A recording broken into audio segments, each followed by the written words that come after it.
There they are, there they are.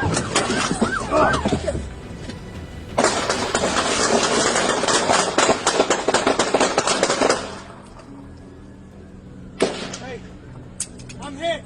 Shots fired, shots fired. All right, team, quick tactical protection review. We have a 22-year-old walks into his workplace, takes his time getting out his firearm, and looks like he's trying to take a shot there at the back of his coworker's head. Tries again, he does achieve one shot, and then runs off. It's amazing. It's amazing. Runs out into the parking lot, going for a walk, going for a stroll, until 5-0 rolls up, catches him outside, gun fight ensues. Okay, there's a few things about this that are a little scary. All right, and then the assailant is dropped in the parking lot. Boom, Byron Rodgers, Tactical Protection Review, CEO of Bravo Research Group, a high-end private security company. First thing you see is this kid walking into his workplace. Now freeze this frame real quick and notice where that coworker is sitting and notice where that individual is standing. You guys hear me talk all the time about the principles of situational awareness, right? You hear it online all the time. Situational awareness, situational awareness. Yeah, but what does that mean? Like, it's a really cool sounding word. Maybe it makes you sound a little smarter. But situational awareness, if you break it down so that it's applicable, so that it's practical, it comes down to, in the way that I use it, it comes down to context.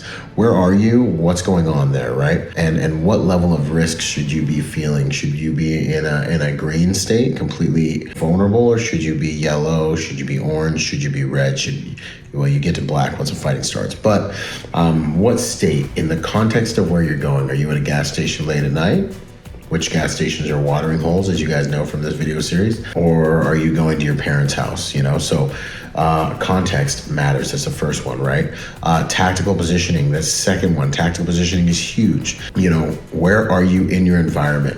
Are you sitting in a place that gives you visual mastery of your environment so you can do the next one, which is rolling risk assessment, assess every single person that walks in that environment, and through those assessments, stay left of bang. Here is an event on a timeline. Staying over here is the game, is the goal. A lot of people want to focus on the karate chop and the Judy chop. That's right here. The guns, the knives, all that stuff. You don't want to be right here. You want to live right here all the time, right? Left of bang, right? There's an awesome book about it. Read it. It's good for you. Make everyone read it. You want to stay over here. So context, where am I going? What's the level of risk associated with this? Am I going to a club with a bunch of unknown people? Anyone could do anything at any time, right? Tactical positioning, where am I in my environment? When this kid walks into the scene, you can see that this individual doesn't have visual mastery of his environment. He can't see entrances, he can't see exits. This person, the kid literally walks in right behind him. He doesn't even look up to assess. Maybe they make you work or sit in a stupid place at your work. And he doesn't, so you need to be hyper aware of who's walking in that door behind you. You should always be looking to see who walks in that door behind you. It's just a general awareness note, right? So tactical positioning, where are you in your environment? Take the seat where you have visual mastery of your environment, and you can do the next thing, rolling risk assessment, assessing risk constantly, which is, hey, who just walked in? What's this guy's overall state of operation look like? What's his emotional posture look like? How do his eyes look? Are there bulges on his waist? Does he have a long gait, a short gait? What's the energy? That's a whole nother language, right? Energy tells you a lot of things if you're sensitive enough to it, right? So it's a whole nother language. So rolling risk assessment on everyone that walks by. Why doesn't Reggie look like, what's wrong? How you doing, Reggie? What's going on? You know what I'm saying? So I don't know if that's the kid's name, but you get it. So these are like the ABCs, and then the final one is have a plan. Have a plan relative to your environment. If work sits you in a dumb place with your back to the wall, facing a wall, then just choose to be aware of who's walking up behind you at all times. Rearrange your desk until they tell you can't, and you must face the wall when you're at work. You know, ask for another place. You know, if I walk into a restaurant, people that roll with me already know. They already know straight up.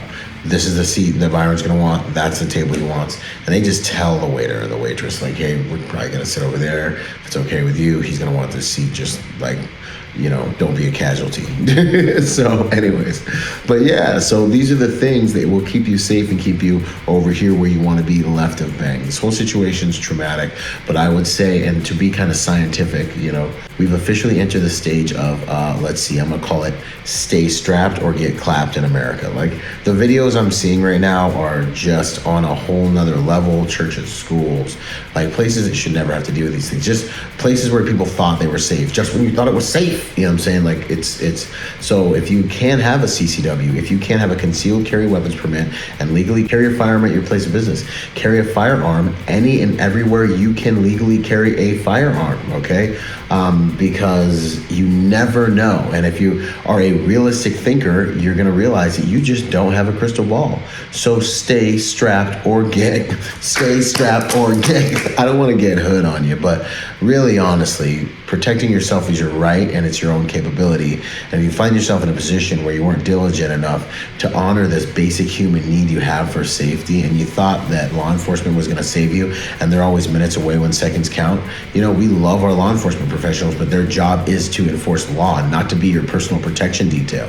That is your responsibility. So I wanted to share this video just to show you guys just some things that can help you live a safer pattern of life here left of bang. A little note for the law enforcement folks outside, when they roll up on that car, you can't tell from the angles, but maybe there were some funky geometries of fire, meaning it looked like that kid was running right through the middle of people possibly firing at weird angles like this. You don't want to do that. So pay attention to your geometries of fire. Not saying they were wrong, but it just looked like it could have been a little sketch.